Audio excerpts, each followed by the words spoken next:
Historias de Jack. Empezamos.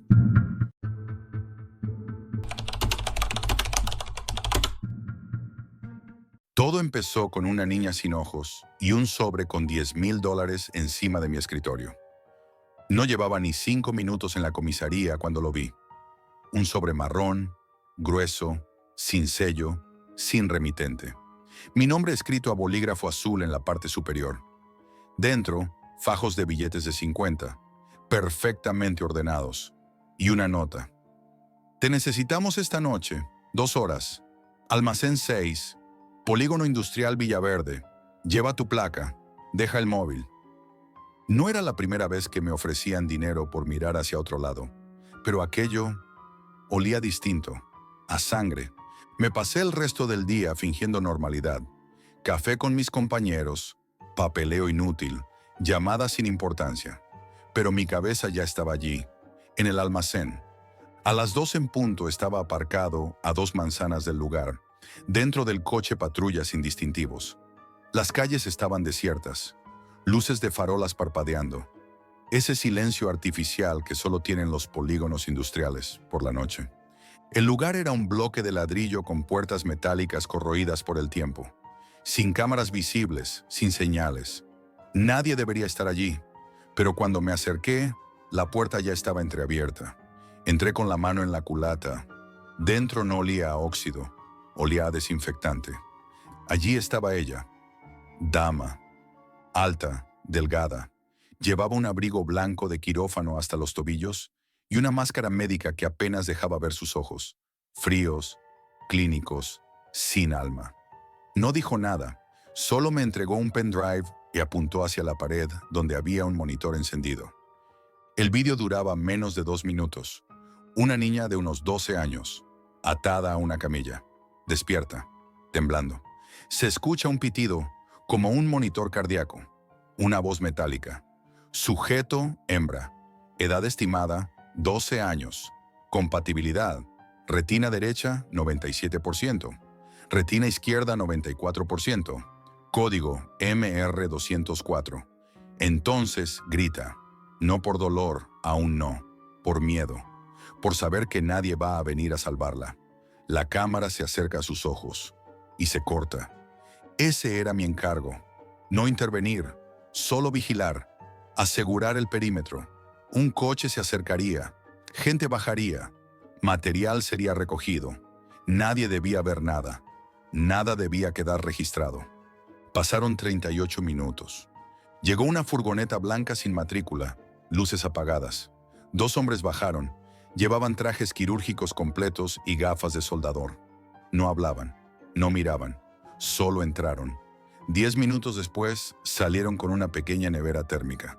Eso fue todo. Yo, un policía con placa y sueldo miserable, acababa de proteger una operación médica clandestina como si fuera seguridad privada. Cuando me alejé del lugar, tenía los nudillos blancos de apretar el volante. Dormí 1 hora esa noche. Luego volví a la comisaría, como si nada. Pero algo ya me dolía dentro. Esa misma tarde, en el vestuario, pillé a Mateo, uno de los novatos, hablando de un caso curioso. Un cuerpo encontrado sin ojos ni cicatrices. Solo 2 huecos limpios, como si los hubieran extraído con láser. La forense no encontraba explicación. La historia fue enterrada como sobredosis y ataque de perros callejeros. Me reí con ellos, pero sentí que algo me apretaba el pecho. Empecé a tirar del hilo, sin decir nada a nadie. A los 3 días fui hasta una clínica oftalmológica privada en Pozuelo. Se rumoreaba que usaban tecnología experimental, sin aprobación médica. Llegué con una orden falsa y mi placa bien visible. Entrevisté al director, un tipo encantador, sonrisa perfecta, bata blanca recién planchada. Me mostró salas impecables, tecnología punta, pacientes satisfechos. Pero vi algo que no cuadraba. Una sala sin ventanas, puerta blindada y un panel digital con lector biométrico. Nadie entraba, nadie salía. Cuando pregunté qué había allí, se limitó a decir: almacén de instrumental quirúrgico avanzado. Mentía, y lo sabía, pero aún no lo conectaba todo. Aún pensaba que era solo una clínica con cosas que esconder. hasta que volví al almacén 2 noches después, por curiosidad, por estupidez, y lo vi. Vi cómo anestesiaban a un chaval marroquí de unos 14, cómo le abrían los párpados con ganchos quirúrgicos, cómo una máquina extraía los globos oculares con una precisión robótica. Ningún médico, solo técnicos. La sangre se recogía en bandejas metálicas. Todo limpio, frío, aséptico, como si no fuera humano. Afuera un coche esperaba con el motor en marcha. Yo no me moví, ni saqué el arma, solo miré, hasta que las piernas dejaron de sostenerme y salí corriendo. En casa el whisky no bastaba, ni el agua fría, ni el insomnio. Algo había cruzado la línea, y ya no había vuelta atrás. Y entonces lo supe. Lo que me rompió no fue lo que vi, fue lo que recordé. Mi hermano estaba en lista de espera, ciego desde el accidente, condenado a no ver jamás. Un caso sin solución, un caso que ahora sí tenía salida. Mi hermano perdió la vista hace 5 años, un accidente en la obra. Desde entonces se convirtió en alguien distinto. Ya no hablaba tanto, no reía. Vivía en su mundo oscuro, encerrado en un silencio que dolía más que el ruido. Ni la seguridad social ni ninguna clínica pública ofrecían soluciones. Tenía que aceptar vivir así, o pagar. Y yo, Jack, que he visto de todo en esta puta ciudad, sabía que la red era la única forma real de devolverle la vista. No importaba a qué precio. Después de aquel día en el almacén, me convertí en algo que nunca imaginé, cliente y cómplice. La transacción fue igual de fría que la extracción de aquella niña. Dinero negro, envuelto en capas de anonimato y contratos que nunca firmé, pero que sentí en cada billete que entregaba. Un día me llamaron de un hospital privado en el norte de Madrid, una clínica que no aparecía en ningún registro oficial, pero que trabajaba con ellos. Mi hermano fue ingresado allí, sin preguntas, sin papeles. Entró por la puerta trasera de un mundo que no existía. La operación duró 4 horas. Mientras esperaba en la sala, intenté convencerme de que esto no era delito, que salvar a un ser querido justifica todo. Pero cada vez que oía pasos fuera de la puerta, pensaba en aquella niña atada a la camilla, en ese almacén frío y silencioso, en lo que realmente pasaba detrás de esas puertas. Cuando lo vi despertar, sus ojos ya no eran los suyos. Tenían algo extraño, como si pertenecieran a alguien más. Era imposible no notarlo. Sus pupilas eran diferentes, casi mecánicas. Y cuando me miró, vi en su mirada un vacío que no estaba antes. Poco a poco noté cambios en él. Despertó con dolores de cabeza constantes, pesadillas y un insomnio terrible. Empezó a ver cosas que no estaban allí. Luces, sombras, figuras que desaparecían al parpadear. Un día me confesó: Jack, a veces siento que me miran, que esos ojos no son míos, que me están observando. Yo quise tranquilizarlo, decirle que era el estrés, la operación, el cansancio, pero la verdad es que yo sentía lo mismo. Algo dentro de esos ojos me recordaba a la niña sin ojos, algo muerto. Entonces llegaron las noticias del periodista desaparecido, Sergio Ruiz. Su última investigación tenía el nombre de mi hermano, el mío, y de varios altos cargos de la policía y la sanidad. Se acercaba demasiado a la verdad, y ahora estaba desaparecido. Recibí la nota en casa, esa amenaza silenciosa que no dejaba lugar a dudas. Limpia tu rastro o alguien lo hará por ti. Pasaron las horas y supe que no podía quedarme quieto. Busqué a Nano, mi última esperanza. Un hacker brillante, con un pasado oscuro, que había prometido ayudarme a limpiar toda conexión con mi hermano y conmigo. Pero lo que encontró fue más terrible de lo que esperaba. La red no solo era una simple operación de tráfico de órganos. Era un entramado corrupto que involucraba desde médicos hasta políticos y policías, todos con intereses en mantener el sistema intacto. Nano no tardó en advertirme que estaban tras él, que lo buscaban para callarlo. Una semana después, Nano desapareció. Su piso fue encontrado carbonizado. Nada quedó, salvo aquel mensaje macabro: no mires más. Eso me paralizó. Me di cuenta de que no había escapatoria. No podía confiar en nadie, ni siquiera en mis compañeros. Los mismos que fingían buscar justicia estaban en la nómina de la red, y yo era solo un peón más. Una noche, mientras revisaba papeles en casa, recibí una llamada. Una voz distorsionada me susurró: Jack, sabes demasiado. Deja de buscar o acabarás igual que Sergio y Nano. Colgué sin decir palabra. No sabía qué hacer. Al día siguiente, me enteré que Sergio había sido encontrado muerto en un descampado, con signos claros de tortura. Me invadió un odio frío y la necesidad de proteger a mi hermano a cualquier costo. Decidí actuar con mis propias manos. Encontré a un joven hacker, un tipo delgado y nervioso llamado Daniel, que había conseguido entrar en un servidor de la red y estaba a punto de publicar pruebas. Lo intercepté antes de que ellos lo hicieran. Se arrodilló ante mí, suplicando por su vida. Por favor, no lo publiques. No sabes a quién estás enfrentando. Esto te destruirá. No me importó. Le disparé sin dudar y luego prendí fuego a su apartamento. Quería que nadie se atreviera a seguir por ese camino, pero la culpa me devoraba. Cada noche soñaba con la niña sin ojos, con el sonido de sus gritos ahogados y la sangre que nunca limpié. Mi hermano me mira ahora con ojos que no son suyos, y a veces creo que intenta decirme algo que no quiero oír. A pesar de todo, conservo el pendrive que me entregó Dama. Lo guardo como un recordatorio, como una amenaza, como una última oportunidad, porque sé que si algún día vuelvo a necesitar ver, tendré que bajar aún más profundo en este infierno, y temo que no habrá vuelta atrás. Si esta historia te ha dejado con los ojos abiertos, no olvides darle like, suscribirte y contarme en los comentarios qué harías tú si tuvieras que pagar para volver a ver. Tu apoyo ayuda a que lleguen más relatos como este. Gracias por escuchar.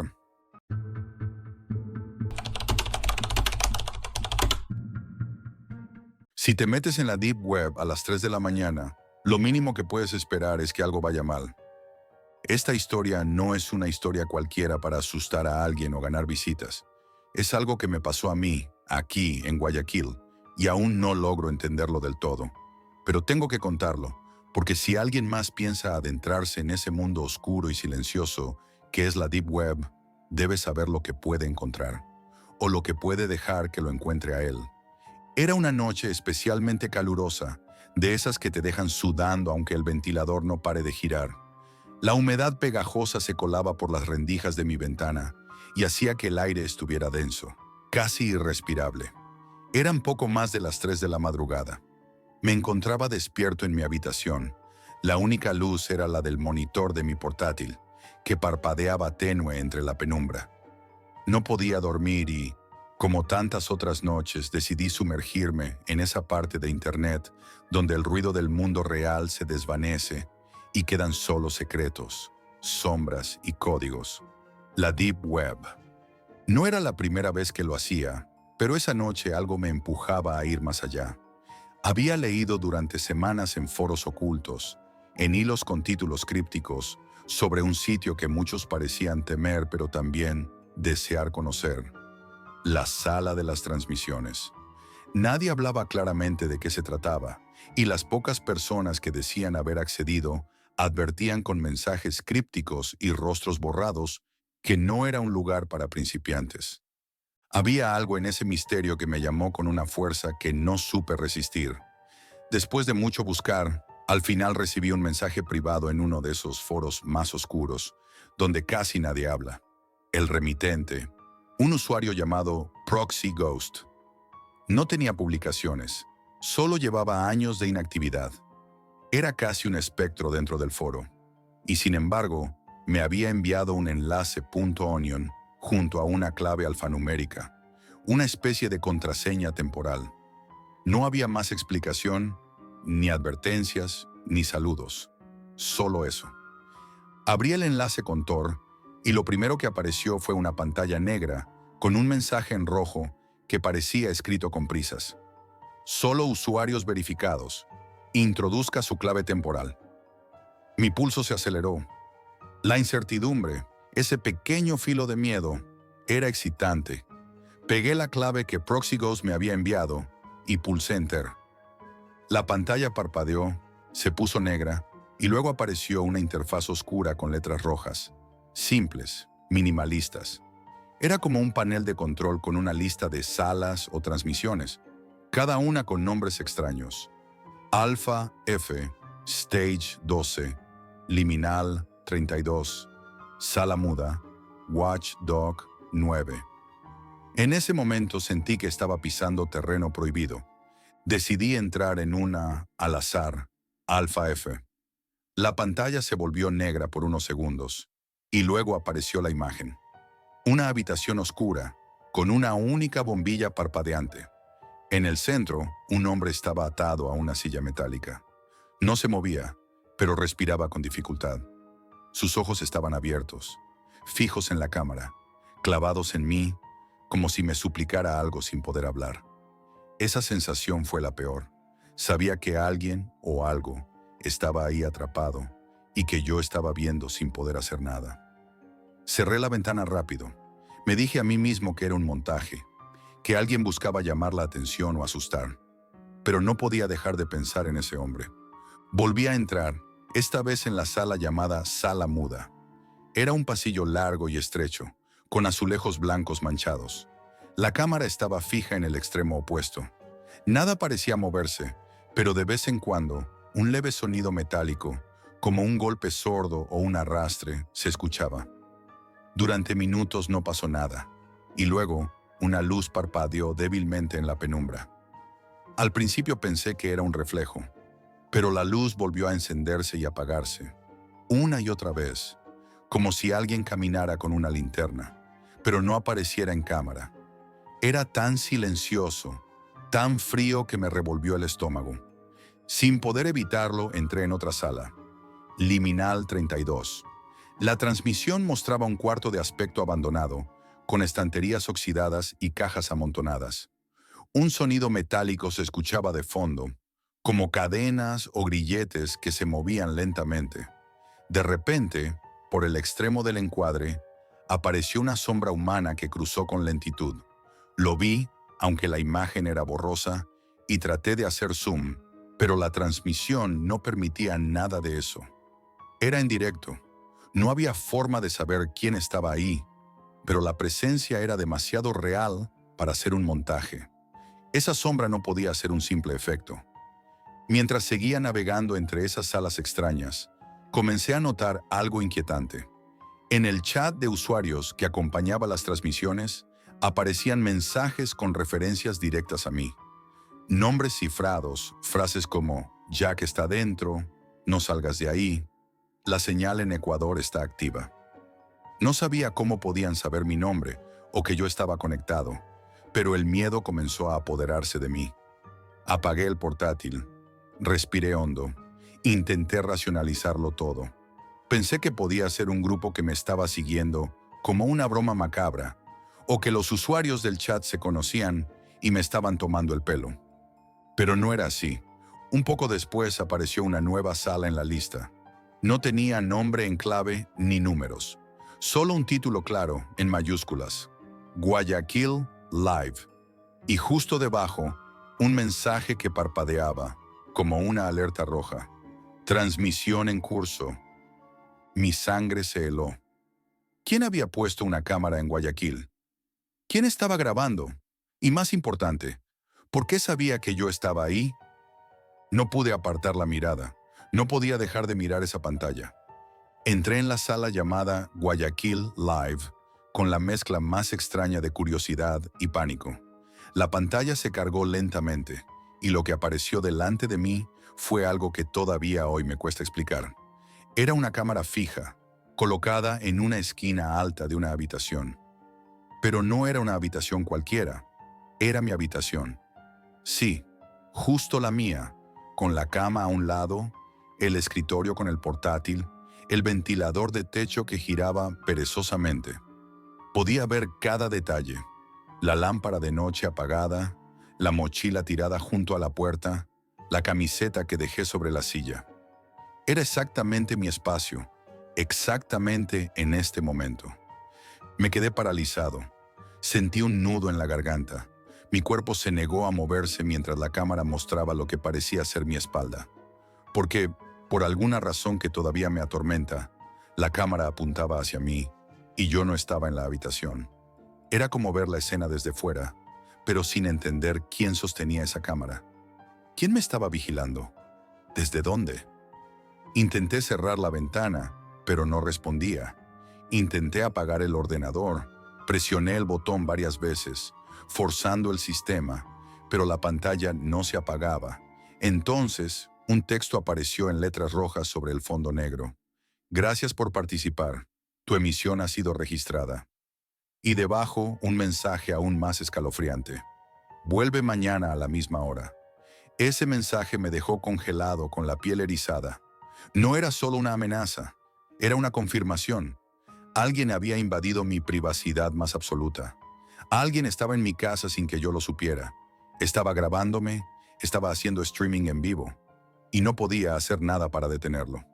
Apagué el router manualmente, desconecté todo de la corriente y me metí bajo las sábanas, temblando como un niño pequeño. No pude dormir en toda la noche, y durante horas mi mente dio vueltas intentando encontrar una explicación lógica. Una cámara oculta, un hacker con acceso remoto. Pero eso no explicaba cómo podían controlar la transmisión y enviarme ese mensaje. Al día siguiente, llevé el portátil a un técnico de confianza para que lo revisara. Me aseguraron que no había virus ni malware instalado. Lo formatearon por completo, borraron todo rastro. Sentí un alivio momentáneo, pero también una creciente sensación de paranoia. Comencé a sospechar de todos. ¿Sería alguien cercano? ¿Un vecino? ¿O quizás alguien que había encontrado la forma de hackear no solo mis dispositivos, sino también mi hogar? Pasaron los días, pero la pesadilla no terminó ahí. Una noche, cuando creía que todo había quedado atrás, alguien deslizó un sobre bajo la puerta de mi apartamento. No tenía remitente, ni sello, ni ningún indicio de quién lo había dejado. Temblando lo recogí y abrí con cuidado. Dentro había una única foto en blanco y negro. La imagen mostraba mi cama, tal cual la había visto en la transmisión, pero con un detalle aterrador. Yo estaba dormido en ella. La fecha y la hora impresas en la foto eran exactas, de hace 2 noches a las 3:41 de la madrugada. El sobre no contenía más que eso, la prueba irrefutable de que alguien había estado dentro, o al menos tenía la tecnología para grabarme sin que me diera cuenta. Desde entonces no uso ni quiero saber nada de la Deep Web. Cambié de apartamento 3 veces y me mudé a otras zonas de la ciudad. Pero cada noche, exactamente a las 3 de la madrugada, me despierto sobresaltado con la sensación de que me están mirando. Reviso mi móvil, la cámara frontal, para asegurarme de que no hay nada, de que no hay ojos ocultos que me vigilen. Pero la inquietud no se va. Lo peor es que esa sensación de ser observado nunca desaparece. Es como si algo hubiera quedado abierto, un enlace invisible entre mi mundo y ese otro lado oscuro donde nadie debería estar mirando. Y si tú, que me escuchas ahora, piensas que explorar la Deep Web en la madrugada es solo una aventura más, recuerda esto. No siempre eres tú quien está mirando la pantalla. A veces, la pantalla te mira a ti. Y entonces el verdadero terror comienza.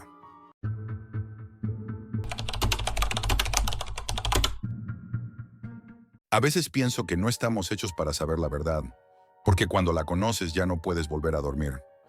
Llevo meses hundido en una investigación que ha cambiado mi vida y mi manera de ver el mundo. Todo comenzó con la simple intención de estudiar la crisis alimentaria que golpea al Congo, pero pronto descubrí que detrás del hambre se esconde algo mucho más oscuro y peligroso. Cuando aterricé en Kinshasa, la capital, no podía imaginar la magnitud del sufrimiento que encontraría. El calor pegajoso, la suciedad acumulada en las calles y el ruido constante contrastaban con la calma forzada que parecían tener los habitantes. Sin embargo, en sus rostros había una sombra, miedo, resignación y hambre. Me trasladé a las zonas rurales, las más afectadas, donde las aldeas están aisladas, lejos de la vista de las autoridades y del mundo. Allí la hambruna se mostraba en su forma más cruda. Niños demasiado pequeños para entender, con cuerpos casi translúcidos, mujeres que apenas tenían fuerzas para caminar, ancianos consumidos por la desesperanza. En mis entrevistas, los testimonios se repetían con variaciones mínimas, pero con un mismo hilo invisible. La ayuda prometida llegaba tarde o no llegaba.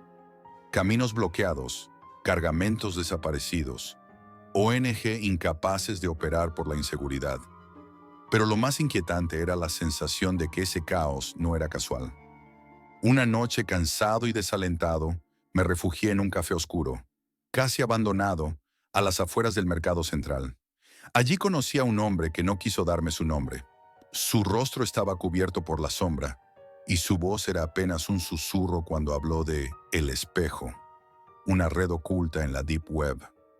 Me contó que en ese espacio virtual se escondía la verdad sobre la hambruna, que no era un fallo del sistema ni un desastre natural, sino una conspiración diseñada para mantener el control. La idea me pareció al principio absurda. ¿Controlar a través del hambre? ¿Quién haría algo así? Pero sus palabras resonaban con una desesperación auténtica que me hizo tomar en serio su advertencia. Me entregó un enlace cifrado, instrucciones para acceder a la Deep Web y evitar ser detectado. Esa misma noche, en un cibercafé clandestino, me conecté y entré en El Espejo. Lo que encontré allí fue aterrador. Documentos secretos, planes detallados, registros de transferencias millonarias a grupos armados dedicados a bloquear carreteras y rutas de transporte de alimentos. Conversaciones filtradas entre altos cargos de gobiernos, multinacionales y bancos, donde discutían cómo perpetuar el ciclo de pobreza y dependencia en África para mantener sus intereses intactos. Había algoritmos diseñados para decidir qué aldeas recibirían ayuda y cuáles serían condenadas a la inanición. Un sistema que usaba la hambruna como método para quebrar la voluntad de la población y evitar que se levantaran contra la corrupción y la opresión. Mientras más profundizaba, me topaba con casos concretos. Pueblos enteros que desaparecían de los mapas, cultivos incendiados a escondidas para forzar la escasez, barcos cargados de alimentos desviados o retenidos en puertos por órdenes de agencias internacionales. Todo coordinado con una precisión escalofriante. Pero no solo eran números y documentos. Había vídeos grabados en secreto por activistas, mostrando a soldados armados bloqueando camiones de comida, a funcionarios corruptos negociando sobornos y a aldeanos desesperados que imploraban ayuda que nunca llegaba. Un día conocí a Mina, una mujer que perdió a sus 3 hijos por falta de medicinas y alimentos. Me contó cómo un convoy humanitario fue detenido a pocos kilómetros de su aldea por un grupo armado que exigía dinero a cambio de permitir el paso. La rabia contenida en su voz, el dolor de su mirada, me perforaron el alma. Durante semanas traté de seguir el rastro de esas rutas bloqueadas. Descubrí que muchas veces esos bloqueos no eran causados por la violencia espontánea, sino organizados y financiados desde fuera, por intereses ocultos que se beneficiaban del sufrimiento. Pero también vi algo más: el miedo. Las personas vivían aterrorizadas, no solo por el hambre, sino por la posibilidad de desaparecer si hablaban demasiado. Periodistas y activistas que intentaban denunciar estos hechos sufrían amenazas, agresiones o simplemente desaparecían sin dejar rastro. Mi portátil fue robado después de revisar un archivo especialmente sensible. Fue un aviso claro: deja de investigar o desaparecerás. Pero yo ya estaba demasiado involucrado.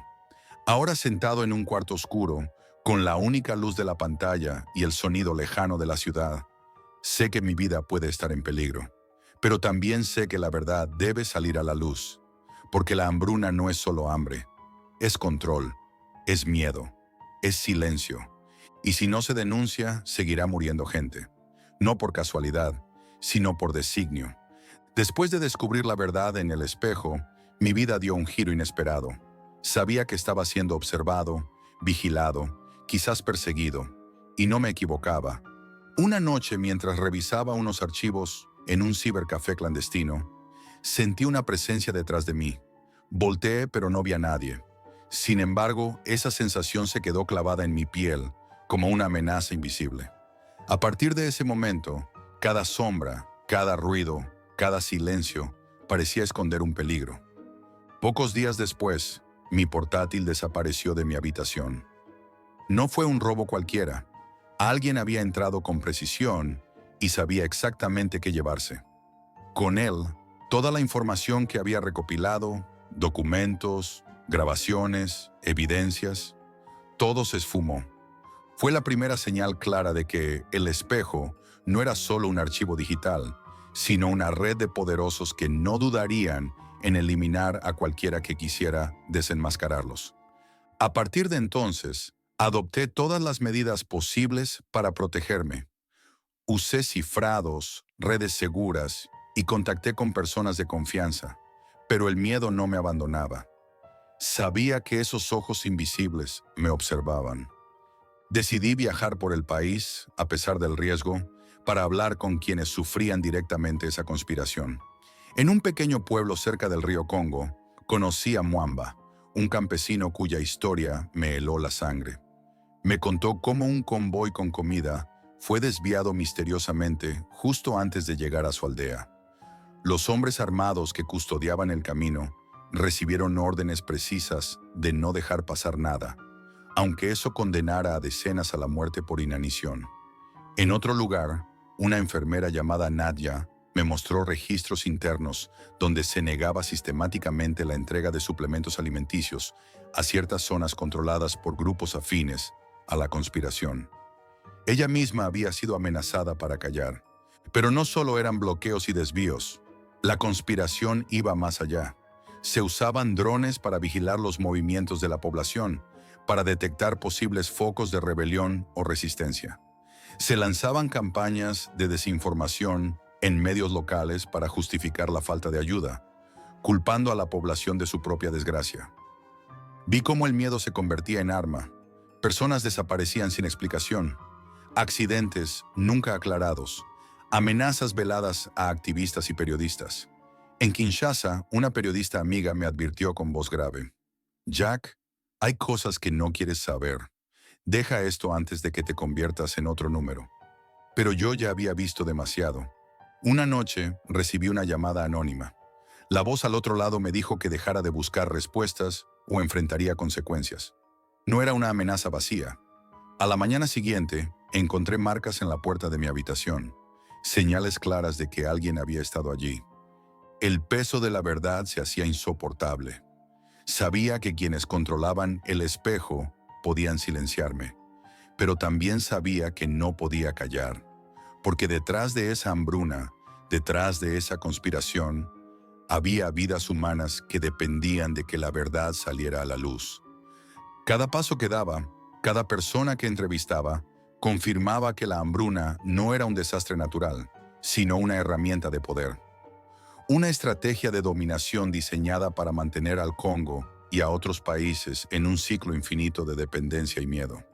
Hoy escribo estas palabras desde un lugar seguro, pero no sé por cuánto tiempo. Mi vida está en riesgo, pero la verdad debe salir. Porque el hambre que sienten millones no es casual. Es una elección, una decisión tomada en salas oscuras, lejos del sufrimiento, por manos invisibles que juegan con vidas humanas como piezas en un tablero. Si alguien escucha esta historia, que recuerde, el hambre no siempre es causada por la naturaleza o la guerra. A veces es el más frío y cruel de los planes. Y esas sombras que controlan el hambre, controlan también nuestro destino.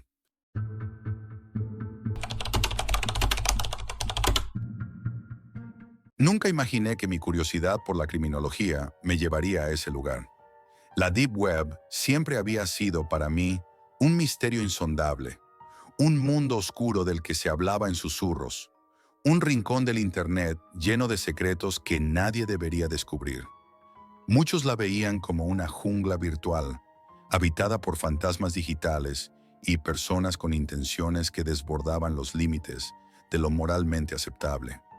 Pero ahora, por una mezcla de obsesión profesional y una inexplicable necesidad de conocer lo prohibido, me encontraba justo en su centro, mirando a través de una pantalla como si fuera una puerta al abismo.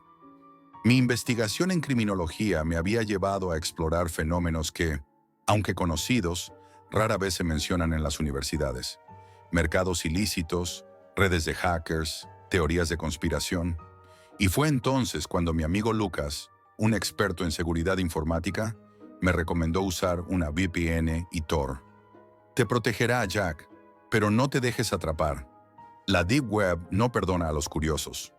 Su advertencia quedó grabada en mi mente mientras iniciaba la búsqueda de algo más allá de lo evidente. Pero nadie me preparó para lo que encontré. Durante días me sumergí en foros llenos de especulaciones y datos oscuros. Había desde traficantes de información hasta extremistas, pasando por personas obsesionadas con la criptografía. La mayoría de los sitios eran obsoletos, casi como si el tiempo se hubiera detenido en los años 90. Los foros, aunque activos, no parecían tener propósito alguno. No era más que ruido. Pero algo me decía que detrás de esa capa de mediocridad había algo importante, algo que debía encontrar. Fue en una noche fría cuando encontré el foro titulado El Último Aliento.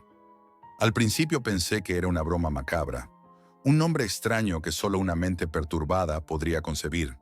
Sin embargo, un impulso inexplicable me empujó a abrirlo, y entonces lo vi. El título de un hilo destacado decía: Esta noche verás algo que cambiará tu vida. No es un juego, es real. Solo observa. Fue de Dark Observer, un nombre que, en retrospectiva, ya sabía que sería la clave para entender todo. Al principio los posts parecían inofensivos. Historias sobre personas que habían presenciado muertes extrañas, accidentes que parecían estar cuidadosamente planeados. Sin embargo, la mayoría de las publicaciones tenían algo en común: la fascinación por la muerte y lo macabro, como si estuvieran observando algo desde el otro lado de la vida.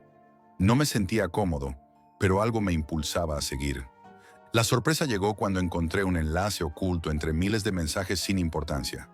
Transmisión en vivo, decía, de forma casi escondida. Mi corazón dio un vuelco, y antes de pensarlo dos veces, hice clic.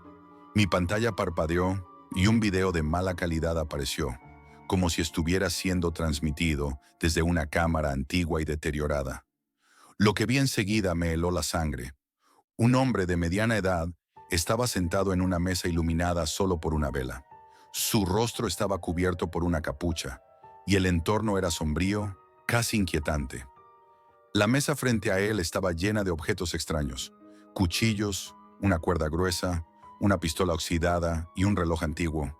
Mi estómago se retorció, pero no podía apartar la vista. El hombre comenzó a hablar en tono frío, casi clínico. Este es el primer paso, dijo. El sacrificio.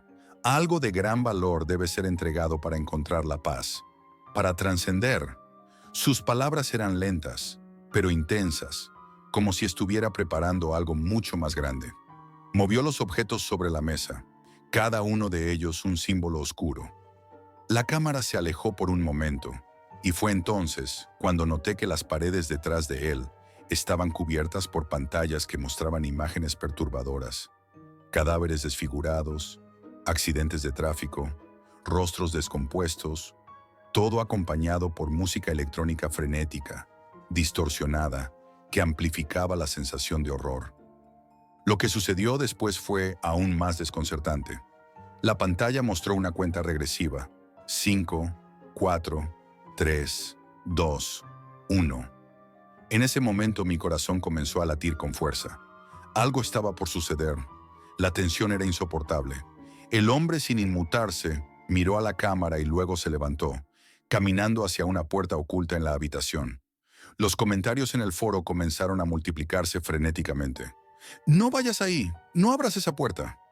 Las palabras eran casi suplicantes, pero la cámara lo siguió, sin detenerse. La puerta se abrió lentamente, revelando un pasillo largo y oscuro. El sonido de sus pasos resonaba, pero pronto comenzó a mezclarse con un ruido que no podía identificar. Algo que raspaba las paredes. Algo que no podía ver. En ese instante, los moderadores desaparecieron del chat, y el caos estalló. Nadie controlaba la situación, y eso lo hacía aún más aterrador. La figura desapareció en la oscuridad, pero la cámara continuó grabando. La habitación se deformaba lentamente. Las sombras se estiraban de manera antinatural. Algo no estaba bien, y entonces Una figura apareció en la pantalla. No era humana. Parecía una sombra, errática, como si estuviera desintegrándose en el aire. A medida que se acercaba, sus ojos brillaron, reflejando la luz de la cámara de una forma extraña. Eran dos puntos brillantes, como espejos, y dentro de ellos se movía algo vivo. El chat estalló en pánico. ¡No lo mires! ¡Apaga todo ya! Pero algo dentro de mí me decía que no podía apartar la vista. No podía dejar de mirar. La figura se acercó más, hasta que, en un parpadeo, desapareció, dejando atrás solo niebla densa. La cámara giró abruptamente, mostrando una nueva escena. Una mesa llena de instrumentos rituales y un círculo de velas encendidas. El aire estaba impregnado de un olor fétido, algo podrido que no podía identificar. Las sombras que se habían materializado alrededor de la mesa comenzaban a moverse, como si estuvieran invocando algo. Una de ellas levantó una campana de hierro, y cuando la hizo sonar, un sonido profundo retumbó en mi pecho. Mi cuerpo estaba paralizado. El chat se llenaba de mensajes desesperados. ¡Haz algo! ¡Apaga todo ahora! Pero la cámara seguía grabando, y entonces lo vi. Un cuerpo suspendido en el aire, flotando en medio del círculo de sombras. Su piel estaba cubierta por una capa de ceniza, y su postura era rígida, atrapada en un trance que no podía comprender. Y luego, en medio del silencio mortal, escuché un susurro. No estaba seguro si era parte de la transmisión, pero las palabras eran claras. «Estás cerca». El pánico comenzó a subir por mi garganta. Sabía que debía irme, pero el miedo no me dejaba mover. Cuando intenté cerrar la ventana, algo extraño sucedió. La pantalla parpadeó y un mensaje apareció. «No puedes irte». No podía creer lo que estaba viendo. Intenté alejarme, cerrar todo, pero no pude. Algo me mantenía allí, algo más allá de la lógica. Y justo en ese instante, escuché un golpe en la puerta de mi casa. Mi corazón se detuvo. Miré hacia allí. No había nadie, pero una caja estaba en el umbral. Era pequeña, rectangular, con una tarjeta que decía: «Gracias por mirar». Abrí la caja con manos temblorosas. Dentro había un teléfono móvil antiguo, de esos que ya no se ven. Lo encendí. La pantalla mostró un mensaje en blanco con letras negras. «Ahora es tu turno». Y justo cuando pensaba que no podía soportarlo más, la pantalla del teléfono vibró. Apareció una notificación. «Conéctate a la próxima transmisión». El chat del foro también se actualizó. «Estás invitado al próximo espectáculo. No puedes decir que no». Un estremecimiento recorrió todo mi cuerpo. Todo mi ser me gritaba que debía huir, que debía desconectar, pero no podía. La curiosidad me había atrapado. Y en ese momento, supe que la Deep Web no era solo un espacio digital. Era una trampa, una red invisible que se extendía más allá de la pantalla, que había comenzado a capturarme, a atraparme, y no había forma de escapar.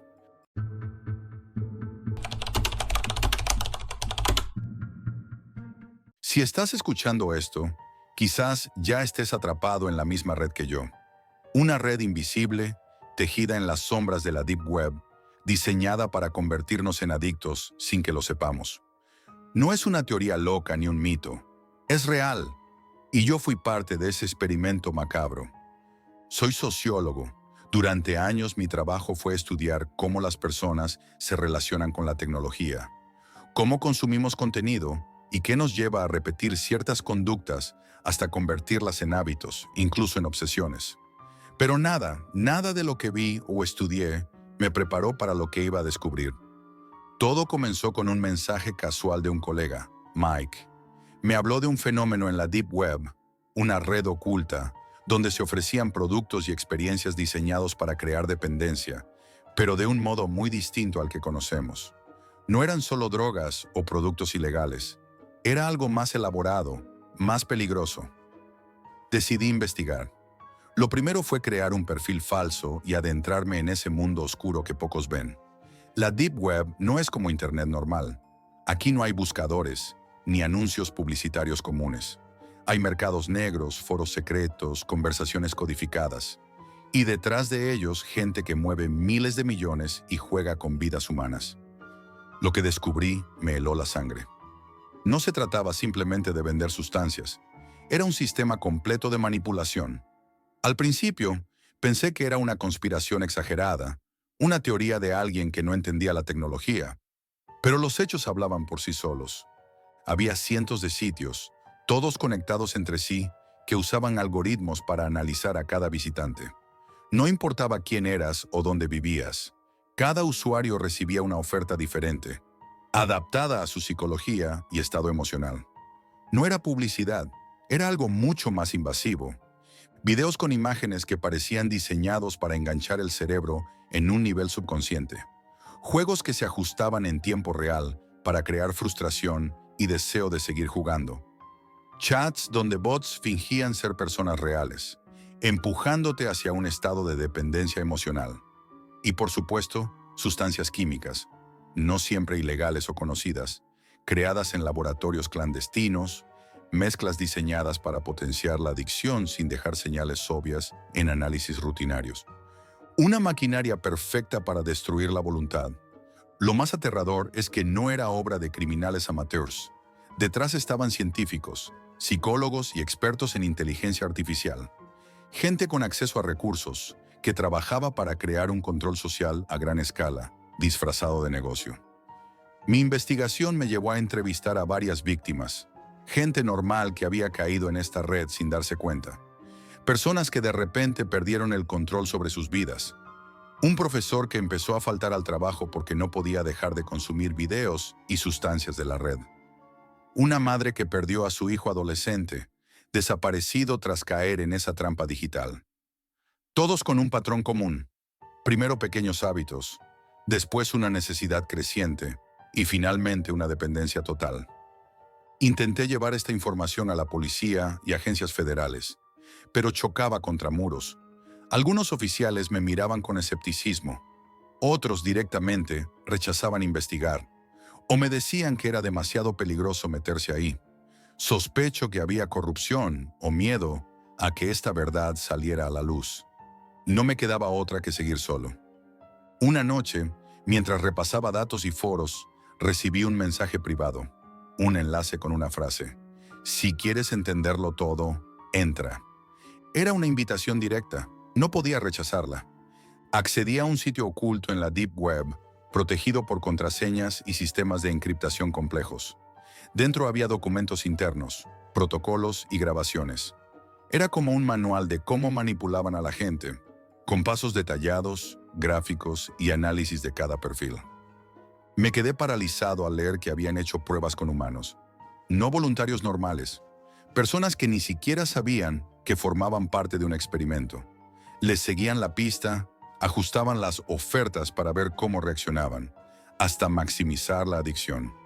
Era un plan frío y calculado para crear una población adicta, controlable, manipulable en masa.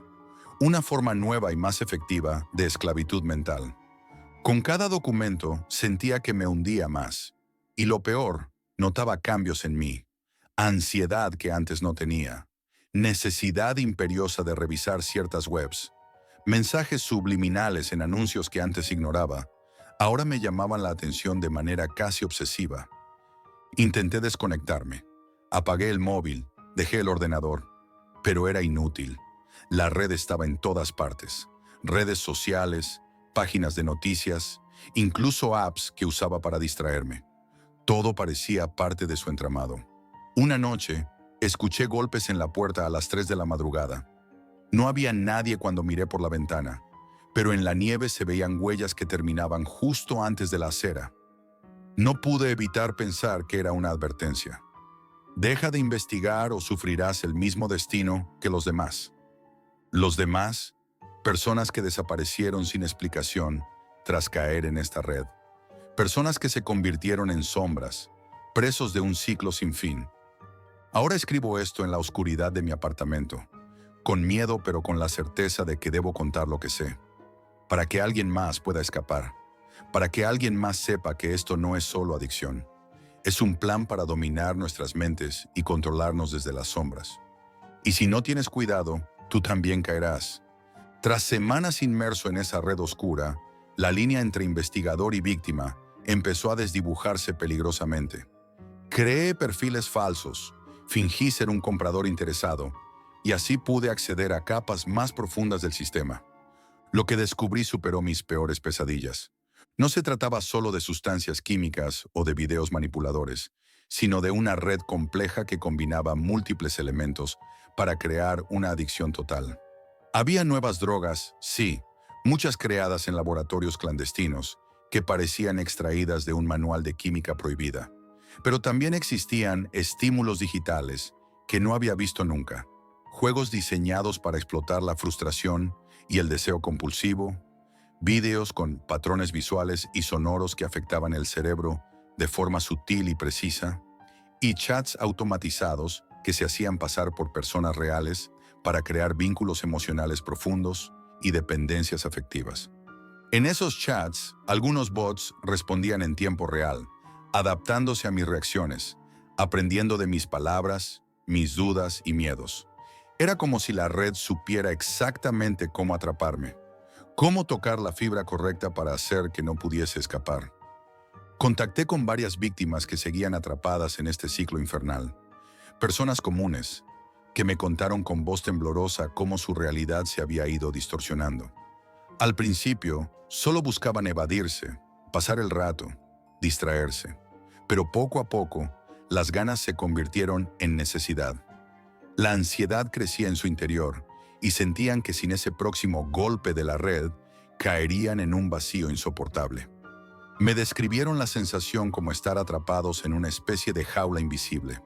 Sabían que debía parar, que era dañino, pero no podían.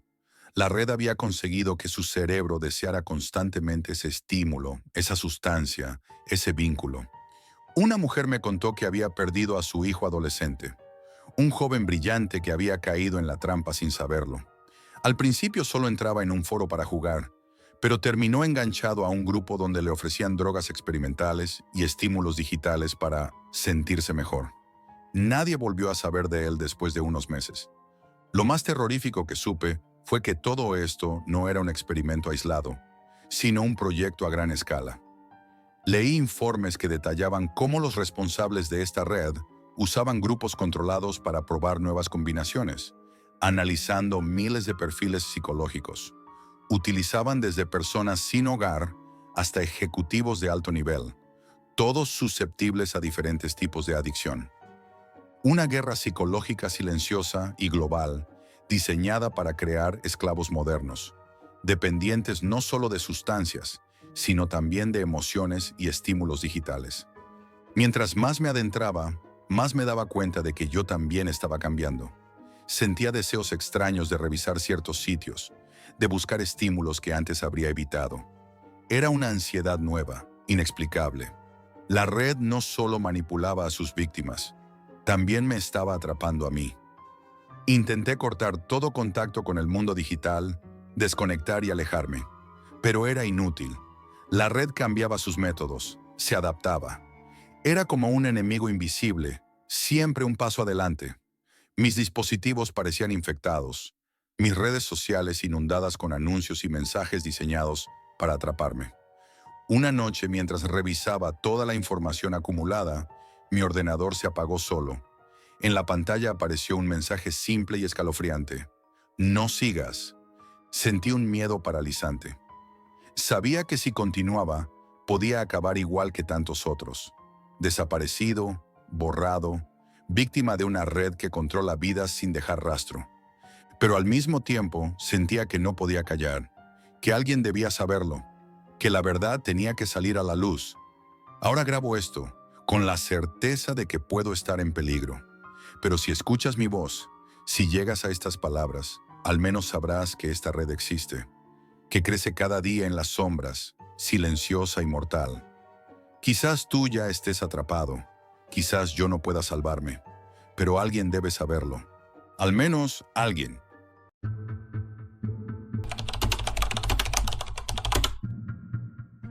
Nunca fui un tipo supersticioso.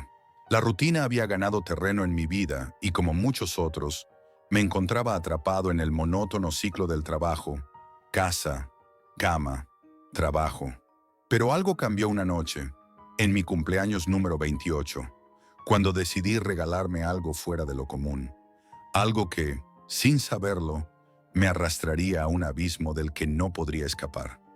Había escuchado rumores, había escuchado historias susurradas en foros oscuros de la Deep Web sobre algo llamado cajas misteriosas, cajas que prometían experiencias únicas, objetos que podían cambiarte la vida, recuerdos olvidados, secretos enterrados. La idea me obsesionó.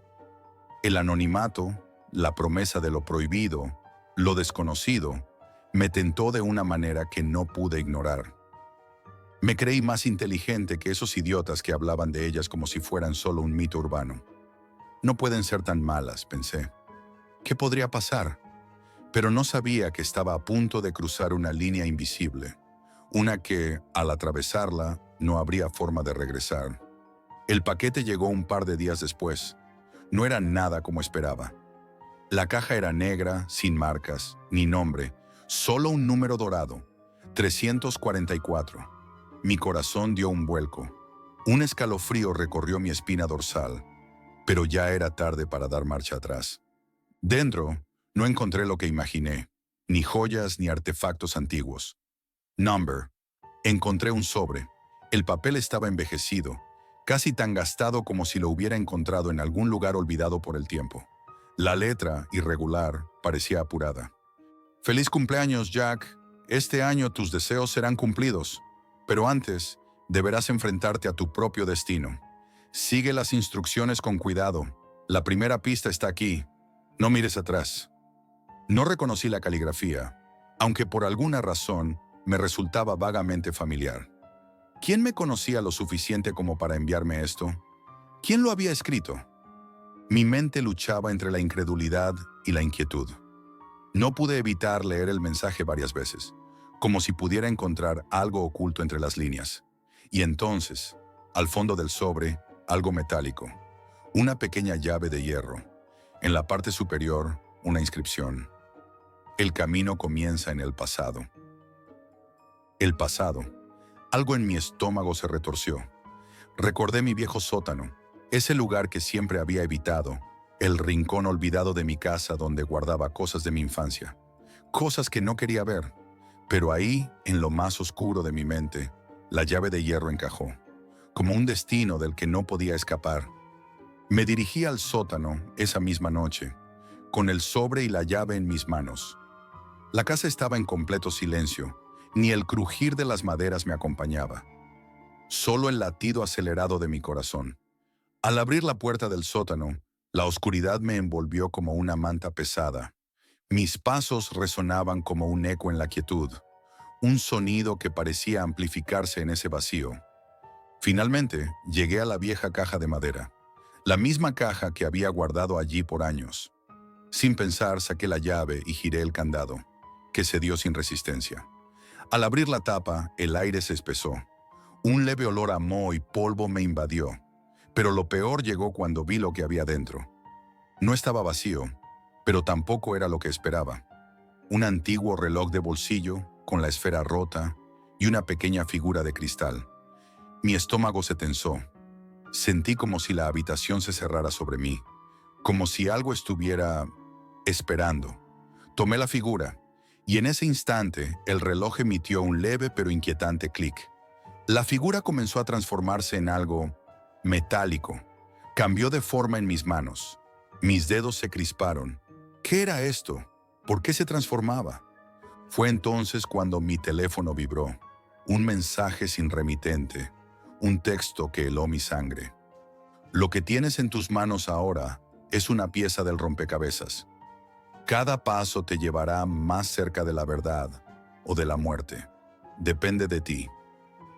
La temperatura en la habitación descendió de golpe. El aire frío cortaba mi piel y el sonido del viento que recorría las paredes era lo único que podía escuchar. Pero algo más, algo aún más perturbador, me heló de terror. El sótano no estaba vacío. Algo o alguien me observaba. Dejé caer la figura metálica, pero cuando miré al suelo, ya no estaba. Se había esfumado. Sentí el pánico recorrer mis venas. Me levanté, respirando con dificultad, sin atreverme a mirar atrás. Las sombras en el sótano parecían moverse. No era mi imaginación. Algo o alguien se movía y yo no podía quedarme allí. Subí rápidamente, volví a mi habitación, pero al llegar, algo más me esperaba. Un mensaje nuevo en la pantalla de mi teléfono, aún más perturbador. El que controla la mente, controla la realidad. Ese texto me golpeó con fuerza. ¿Quién estaba detrás de todo esto? ¿Era una broma? ¿Un amigo? ¿O algo mucho más siniestro? De repente, un ruido proveniente de la ventana me sacó de mis pensamientos. Miré hacia afuera y lo único que vi fue la absoluta oscuridad de la noche. Pero no estaba solo. El teléfono vibró de nuevo. Un mensaje: mira bajo tu cama. Mi corazón se aceleró. No podía ignorarlo. Mi mente ya estaba al borde del colapso. Con manos temblorosas, me acerqué a la cama. Respiré hondo, como si intentar calmarme sirviera de algo. Cuando miré debajo, ahí estaba. Otra caja, mucho más pequeña que las anteriores, con una inscripción dorada: para el último sacrificio. Mi corazón latió con fuerza. Ya lo sabía. Este era el último paso. No había marcha atrás. Abrí la caja con cautela, el sudor resbalando por mi frente. Dentro, un viejo cassette con una etiqueta que decía: escúchame, Jack. Mi pulso se detuvo. No pude evitar poner el cassette en mi viejo reproductor.